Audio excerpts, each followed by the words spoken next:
Hi everyone, I'm Santoshni, a third year graduate student at Harvard University. Today I'll be presenting our work titled Improved Explicit Data Structures in the Bit Probe Model using Error Correcting Codes. This is joint work with Palash De, who is an assistant professor at IIT Kharagpur, and Jaykumar Radhakrishnan, who is a professor at TIFR Mumbai.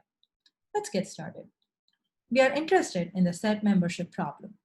Here, I'll describe it as a communication game between two players, Alice and Bob.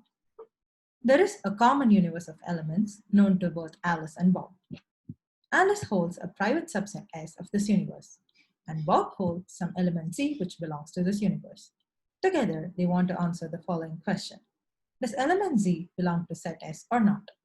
The task of Alice is to publish a data structure such that Bob can compute the answer to this query using at most T probes into the data structure, where each probe returns a bit of information. In this example, the orange element does not belong to the subset which Alice holds, and therefore Bob probes the data structure and outputs the correct answer, which is no. Note that we are interested in deterministic protocols, where for every subset S and element Z, Bob computes the right answer in the end. We denote the cost of this protocol by the function S, which depends on M, N, and T, which is the size of the data structure itself. We will typically think of N and T as constants and study the asymptotic growth of S as a function of M. Let's take a look at some trivial examples. If Bob is allowed to make only one probe, then the best Alice can do is to output the characteristic vector corresponding to the set that she holds. We can think of this as a binary array of size M indexed by elements in the universe. She sets the entry corresponding to an element to 1 if it belongs to her subset and 0 otherwise. So Bob simply probes the array at the location corresponding to his element and determines whether or not it belongs to Alice's set. In this example, this characteristic vector represents a set of size 3. On the other hand, if Bob is allowed to make roughly order log m probes, then Alice can arrange the elements in her set in a sorted order in a binary tree of size n log m. The first data structure that we show is an example of a non-adaptive data structure. That is, in this case, the locations that Bob probes in the data structure can be predetermined based only on his element. On the other hand, the second data structure is an example of the more general adaptive data structure, in which Bob's probe locations also depends on the bits which he read in the previous probes. From now on, we will focus only on this more general adaptive data structures. Let's now look at some previously proven bounds on the size of these data structures. In 2002, Berman, Milterson, Radhakrishnan, and Venkatesh proved the following lower bound on S. They roughly showed that S grows at least as m to the 1 over t. Later in 2010, Radhakrishnan, Shah, and Shanigrahi showed that this bound is nearly optimal. They proved existence of data structures with nearly matching upper bounds on size using probabilistic arguments.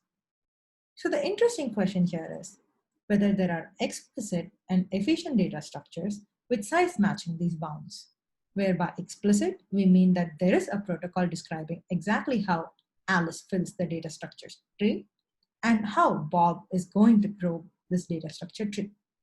And by efficient, we mean that Bob's overall runtime is bounded by a polynomial in T and log m. This question was first answered by Levenstein, Monroe, Nicholson, and Raman in 2014. They designed fully explicit efficient data structures with a weaker bound on size than the bound that was shown by Radhakrishnan et al. In this work, we show that we can design fully explicit efficient data structures with nearly optimal size when Bob is allowed to make superlinear many probes.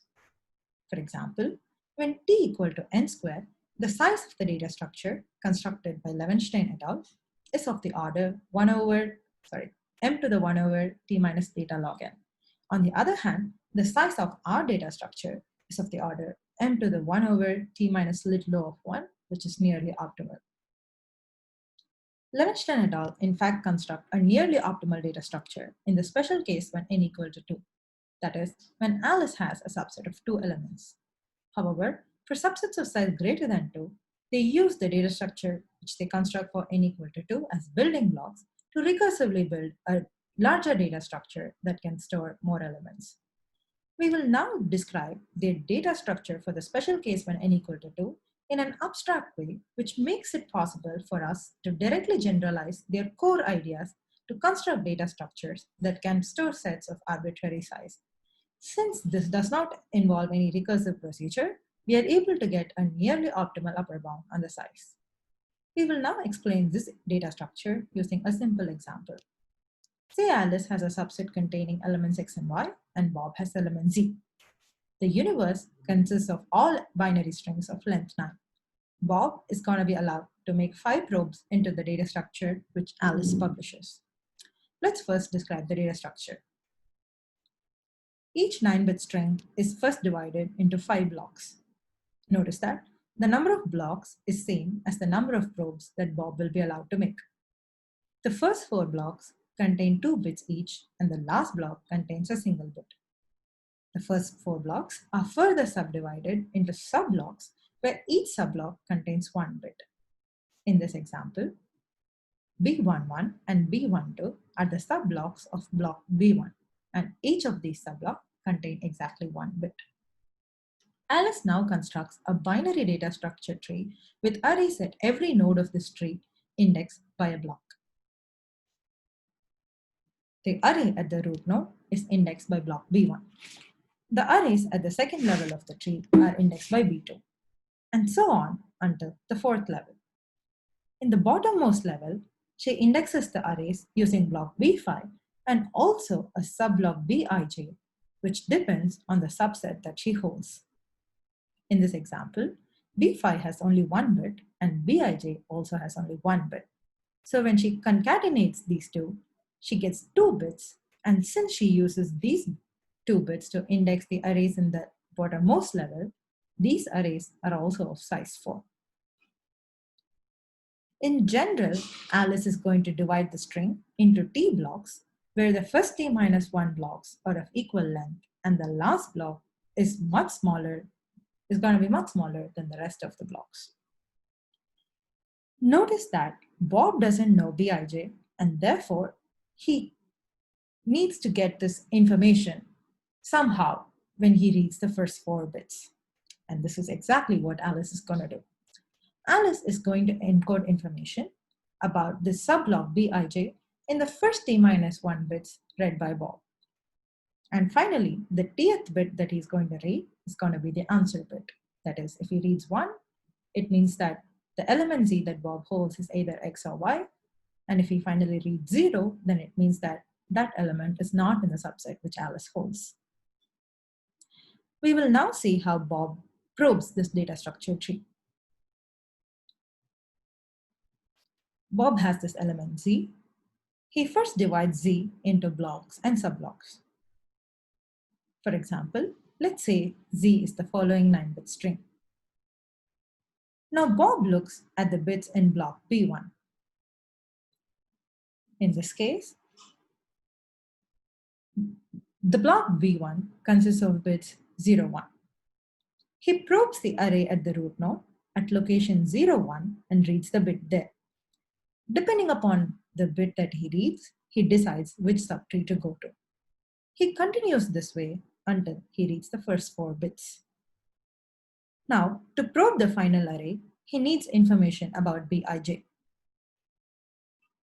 He's going to use the first 4 bits to learn Bij and then probe the final array and read the correct answer bit. Let us now see Alice's protocol for filling the entries of the arrays in the data structure tree. And then we will formally discuss how Bob always reads the correct answer from his last probe in the data structure. Let's do this with an example. Say x and y are the following 9-bit strings. Alice determines the first block where x and y differ. She calls this the branching block. She also determines the first subblock within the branching block where x and y differ and calls it the branching subblock. This branching subblock, in this case B31, is going to be the subblock Bij which we saw in the previous slide. That is, this is the subblock which Alice is going to use to index arrays in the bottommost level of the data structure tree. Let us now look at how she fills the array at the root node. This array is indexed by block B1.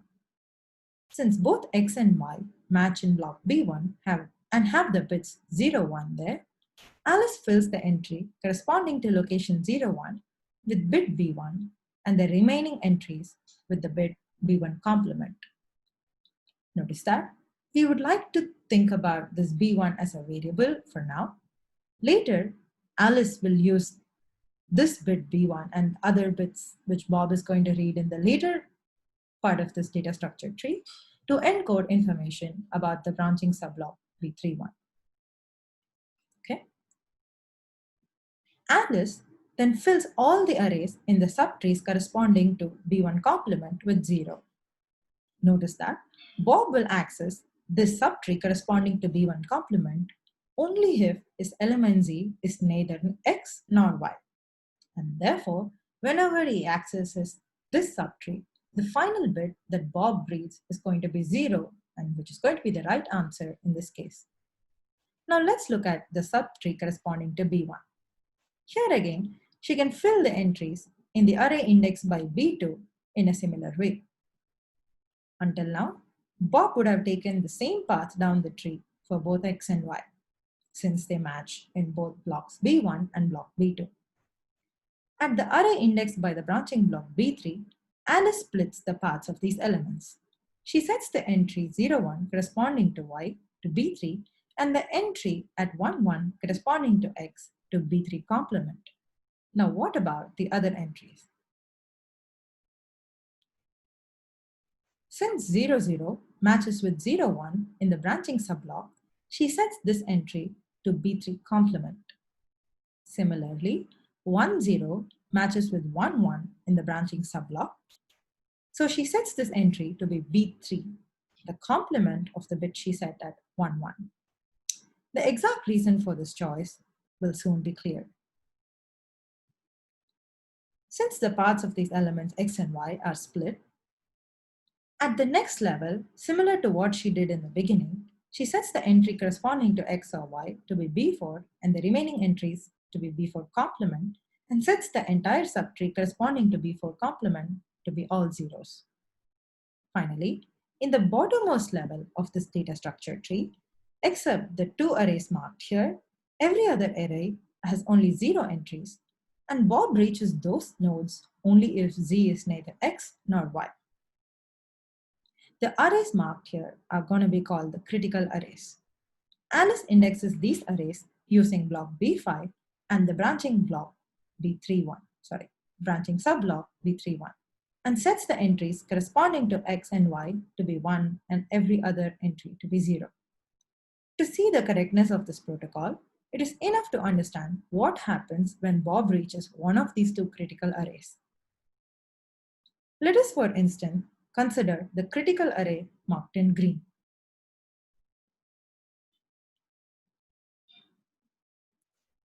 Clearly, if Z is actually equal to X, then Bob finally reads bit 1 and outputs the correct answer. For what other Z's does Bob reach this critical array? Notice that Z should match with X in blocks B1, B2, and B4 for Bob to reach this critical array. And in the branching block B3, marked by the red oval here, the bits that element Z has should either be 1, 1 or 0, 0. The strings listed below X here are the only possibilities. Notice that they all differ from X in either the final block B5 or in the branching subblock B31.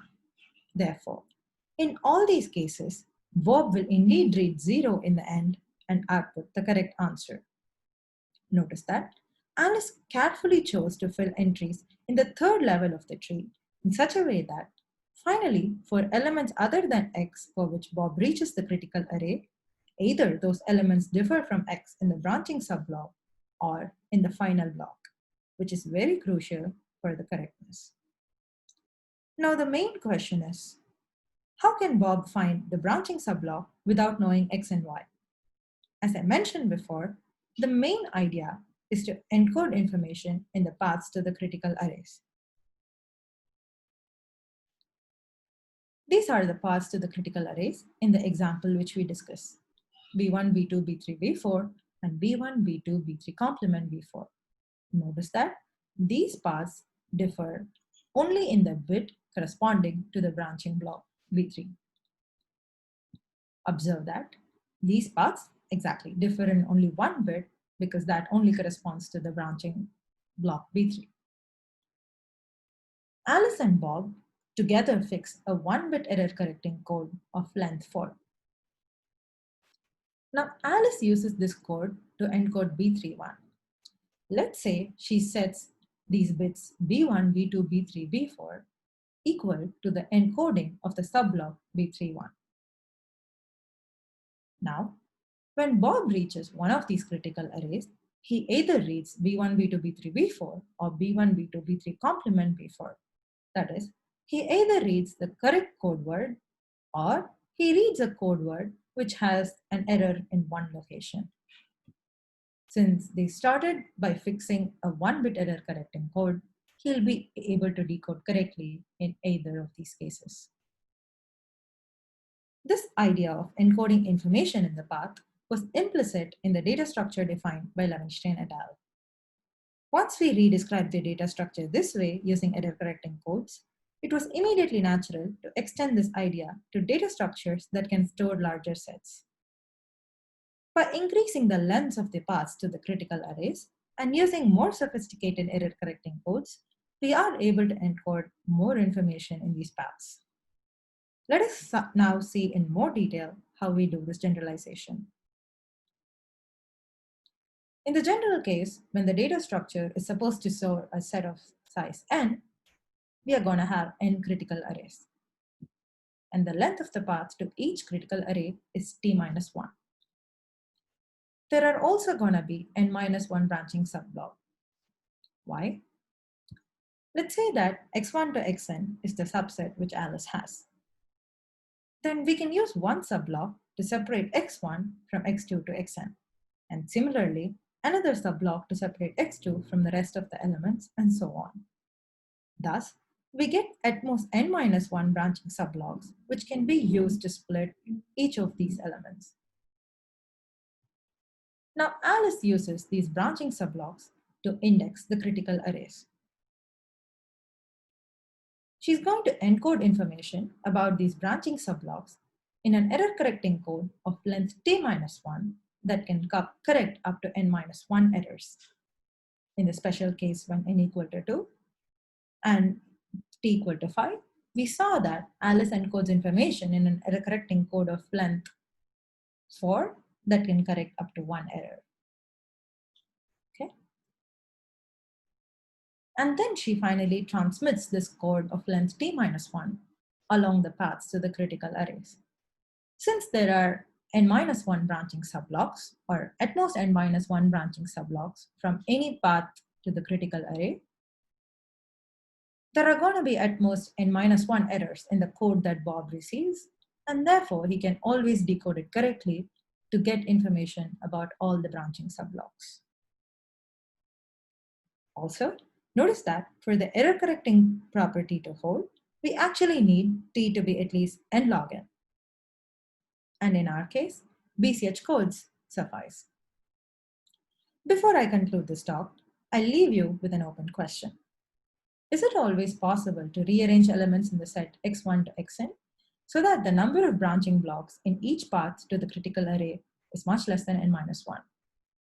What I'm trying to say here is, in the previous slide, you would have seen that in the worst case, you could have a very skewed tree when you're trying to look at branching subblocks that divide these elements. Is it possible that you can rearrange these elements so that you get a more balanced tree, so that if you consider any path to the critical array, let's say it only has log n many branching subblocks and not n.